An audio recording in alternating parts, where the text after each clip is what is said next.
Last time I spoke in this hall was in 2011 when I supported Francis Maud in launching the BIM strategy.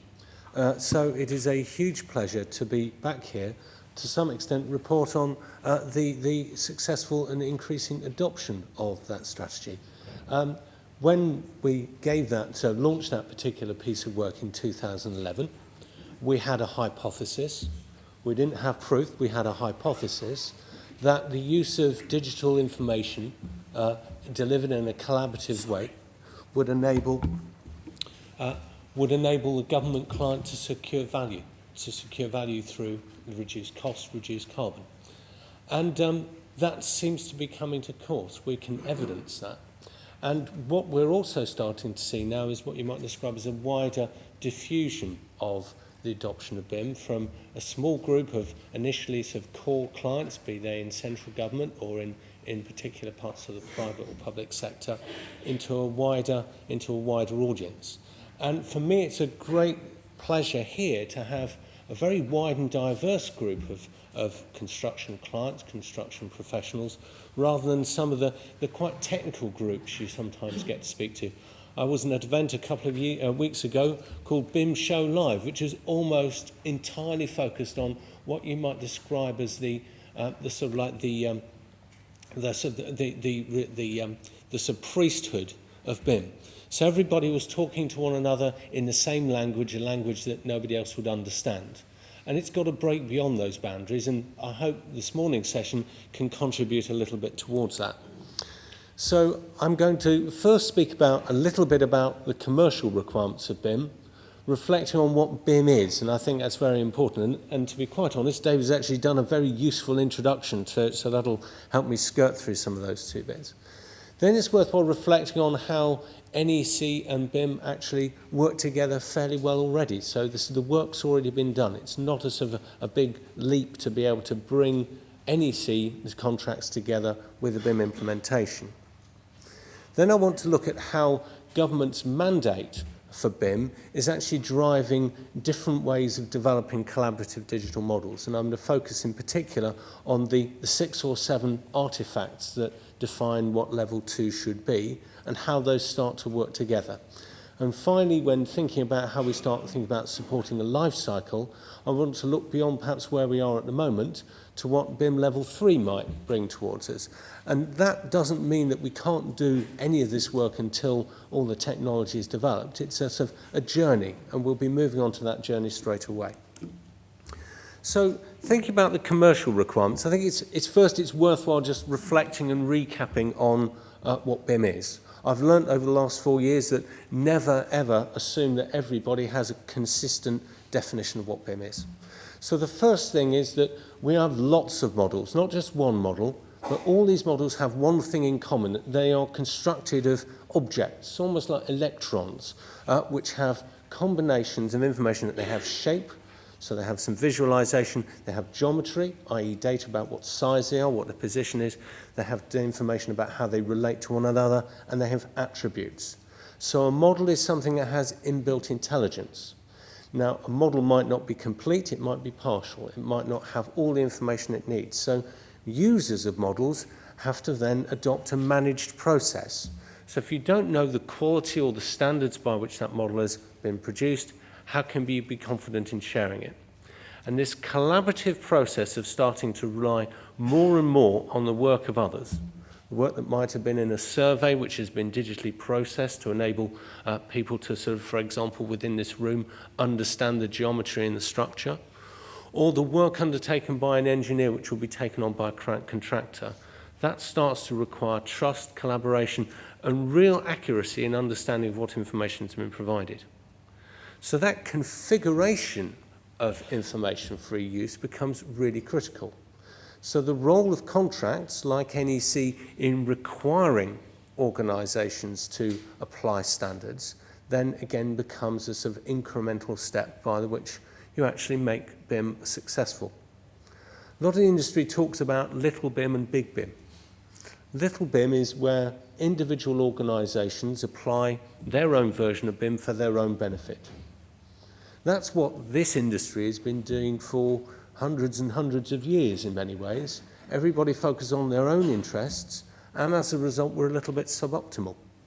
And certainly in the case of BIM, if you can't bring information together, share it across parties and between project stages, then the benefits won't follow. So that requires new ways of working for design, and design to pass to construction, and then possibly most importantly of all, construction passing to the operation of the asset.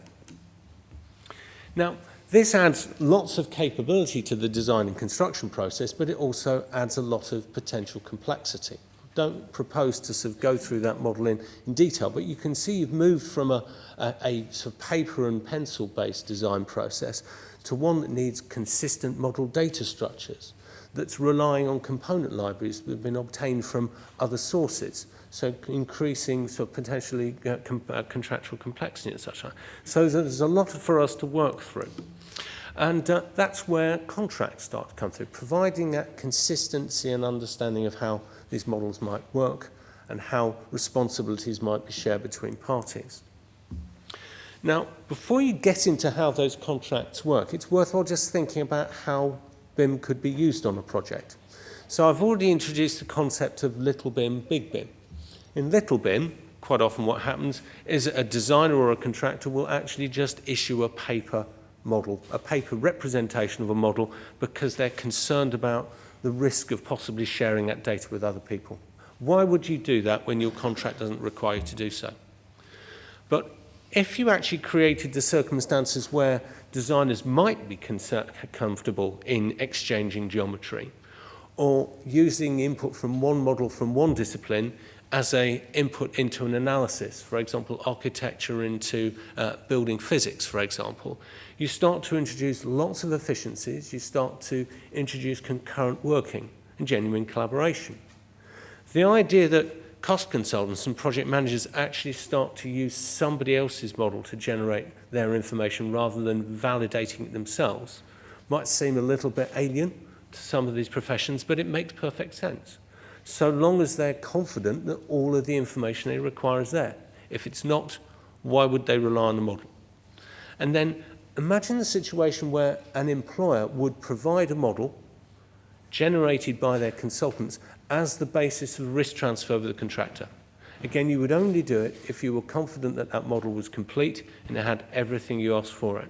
And that's where we're moving towards. So the idea that we can start to use models to underpin collaborative working comes from a disciplined approach to that.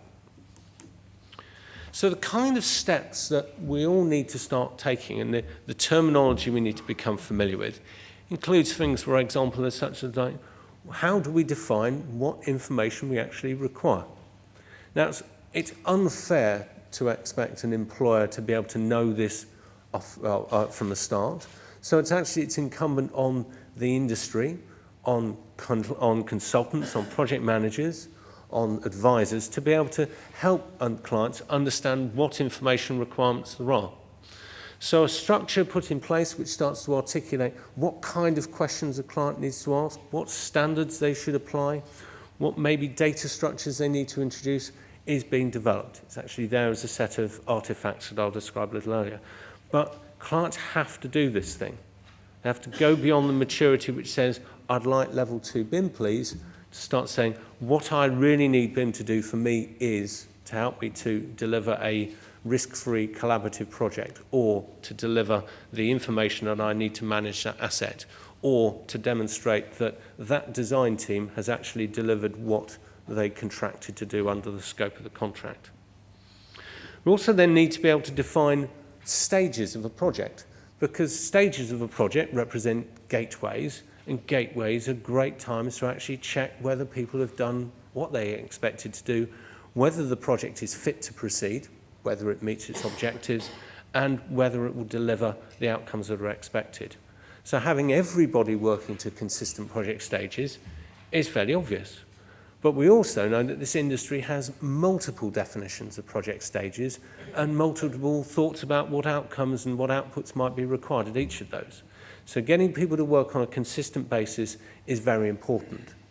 And innovations and initiatives like this, such as the digital toolkit, is very important in bringing this structure in place. Then we need to actually define how much information is required. There's nothing worse, firstly, than a designer producing more than's needed, so that they constrain the ability of other participants on a project to actually develop a design in a sort of well-managed and coordinated way. But at the same time, there's nothing worse, of course, than people to not produce enough design information, or to produce partial information that defines some aspects of the solution but not all. So that the ideas of level of detail and level of information that actually that articulate what's required to complete a project becomes absolutely critical. And for the first time, we are now in a position to be able to define actually what those things are across the industry, buildings and infrastructure. We've actually entered into a new era of clarity, something which we probably never thought we'd see. And then employers need to actually mandate people to do things in a common way. Not a common way for one organisation and another, organisational standards, which people generally like to do because it makes them individually more efficient, but actually have a common way, data standards, classifications that apply across a project and across a portfolio of projects. Imagine being able to take one filing structure from T5 and say apply the same to Terminal 2 and they're to be identical. So that actually people would be able to find data from one project and another without having to learn how those projects were set up. That's where we are moving towards. It's a first step in a journey, but that is, again, greater set of efficiency. Now, NEC and BIM do work together. They've worked together almost from the outset. So our hypothesis was, when we looked at the commercial arrangements, was that actually current contracts are fit for purpose. They just need some minor modifications to enable them to accommodate the additional, so what you might describe as specific requirements associated with BIM. And that proved to be the case, and NEC was very quick off the mark in April 2013, publishing its how-to guide. And I think it was very, very well targeted in identifying the sort of two key aspects of BIM, which we tried to do with the protocol. The first is this distinction between technical requirements, what information is needed, what sort of data structures the client might want to make, and the legal elements, which is what rights does a client or a contractor or a consultant have to use information or to reuse information, and to what extent is that limited, therefore protecting the IP of the originator? Or what kind of liabilities does a particular participant have related to their model? So those things have worked through quite well. And I think just to be clear here that the technical requirements are described in one part of the document, the EIR, which is equivalent to either the scope of the works information, and rights and responsibilities sit in the contract. Now, the protocol, which I don't plan to go through now at this moment, is compatible with that approach. So it keeps the works information and the scope elements separate in appendices, and the obligations and the rights and liabilities are embedded in the contract. So we're seeing this increasingly used. It's being adopted by my organisation across Europe, not just in the UK. So again, very powerful in that respect. But there are a few practical issues that it's worthwhile reflecting, specifically associated with the NEC contract. So the first one around the priority of the protocol. The model has to take priority over other documents. So again, the protocol, because it deals with obligations and rights associated with the model, has to also take priority. The protocol has to be incorporated via a Z clause, and then there are a few modifications that need to be thought about. So I've talked about the protocol clauses and Z clauses in the legal side, and then the model production and delivery table, jargon for actually defining what the model is, and the information plan, jargon for what standards are going to be used, are dealt with in the works informational scope.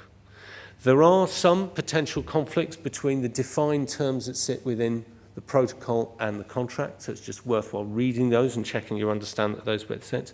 And there are some additional compensation events, but those are related in many ways to actually the fact that there's more information, more detail embedded in a model than it might otherwise have been. So the government mandated the use of models moving up to 2016. I won't go through the mandate in detail, but it's just worthwhile remembering that it is for collaborative BIM, not single organisation BIM. It covers infrastructure as well as buildings and new building refurbishment. And for directly funded departments, it has to be in place as business as usual by 2016. And certainly in terms of the reporting through Cabinet Office suggests that there's been very significant progress made across all affected departments. So great progress there, and a lot of that is a tribute to the hard work of Cabinet Office and the BIM Task Group. Now, it's just worth remembering that the mandate is for level 2 BIM. The most common document you all have seen is, but if we just remind ourselves, that means multiple models, not one single model, so models that can be shared between different organisations, that can be federated if needs be. It's the application of a set of common standards so that organisations work in a consistent way. And then it's introduction of what's called file-based collaboration, so a rules-based way of sharing information. So not sharing information randomly by email, but doing it in a structured environment. And it's no coincidence that many of the sort of leading public sector clients have invested in what are called model servers to enable people to share information across the project team.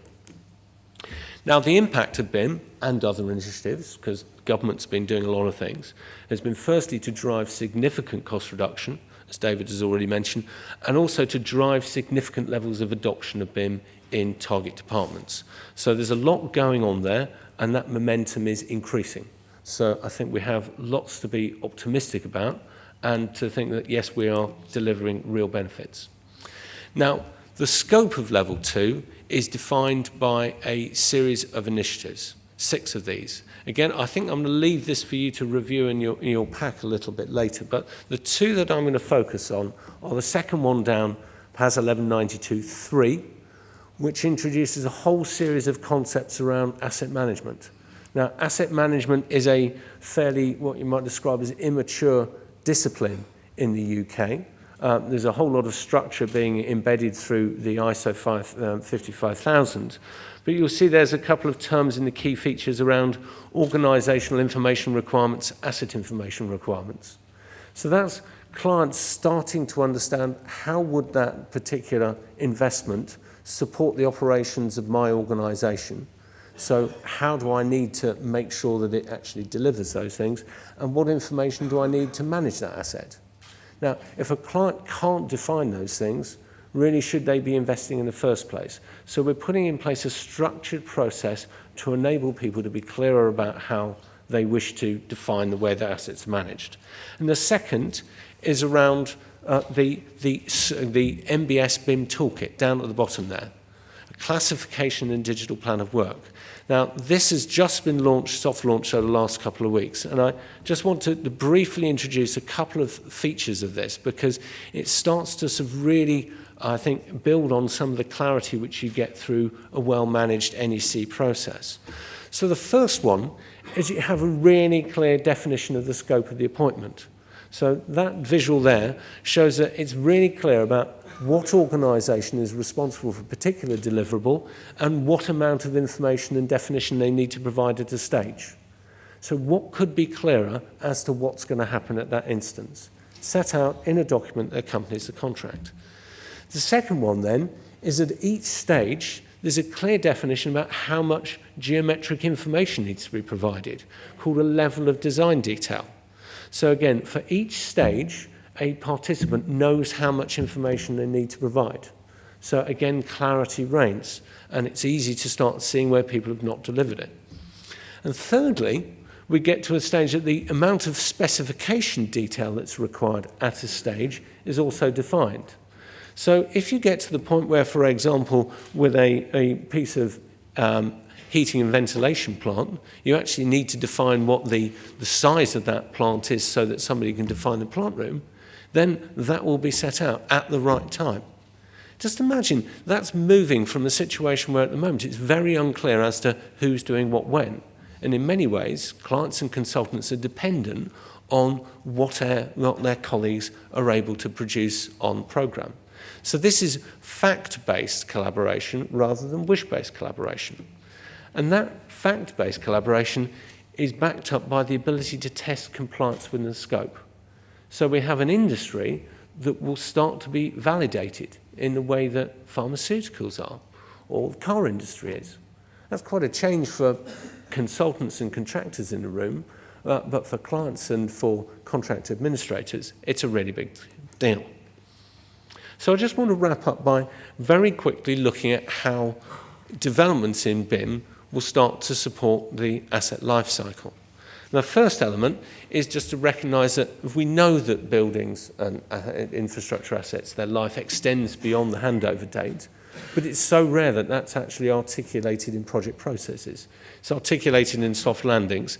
And here at BIM Strategy, this is part of PAS 1192.3, you can see that sort of moving into the operation stage on the right-hand side of the diagram is at the heart. Now, as we start to move into sort of from level 2 to level 3, you start to extend the scope of the asset management thinking. So if we think at the moment, our BIM world is focused on delivery and operation. So there's quite a lot of value to go for there, a lot of opportunity, a lot of benefit. As we move further forward, we're going to start thinking about organisational performance. So how do actually businesses get better performance out of their assets? Think about how London Underground gets better performance. It gets better performance by getting people onto its trains, not necessarily by maintaining those trains any better. So shifting into that organisational realm becomes really critical. So the objectives for asset management in level 3, which are perfectly aligned with David's thinking, is firstly we need to get more capacity using less resource. Now we've already got 80% of that capacity, so it's not just about new build, it's about doing more with what we've got, the portfolio of existing assets.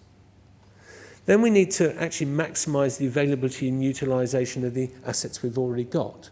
Now that might be through risk-based asset management, for example. How can I keep that piece of kit running without needing to replace it or go into some sort of downtime whilst we do some maintenance work? If I run the asset as risk effectively as possible, then we'll do well. We want to reduce carbon when we want to capitalise on some of these areas of competitive advantage. So this starts to look a little bit complex because actually the world will become increasingly complex. What you've got there is a sense of a shift from the bottom down there of capital delivery through a set of stages, over into operational activity, across a portfolio which might start from a single asset going right to the top of a government's asset management strategy, at the top of that pyramid. So using information that we know about single assets at the bottom of that pyramid in terms of their maintenance and their performance enables us to make decisions at a much more aggregate level. And the capture of information around operations and operation and maintenance enables us to do that. On the right-hand side, we then start to think about performance. So as well as actually how something operates, how does it perform? What contribution is it making to wider society? How effective is it? Are people getting to A and B faster? Can it work more effectively? And that starts to bring the idea of, well, if we can start to capture information about performance and we start to share information with performance around those who are operating it, maybe we can generally build in performance-based contracts. So we start to shift to a world where transactions are digital rather than based on paper, where we start to capture data across the portfolio, and that we start to use asset management driven by analytics rather than just basic sort of binary information. And where that loop is closed is that you start to bring that information feeding right round the loop into how they specify the assets which we deliver in the future. So performance-driven briefing potentially is the future of what level 3 might be. Now, level 3 is a 5-year program.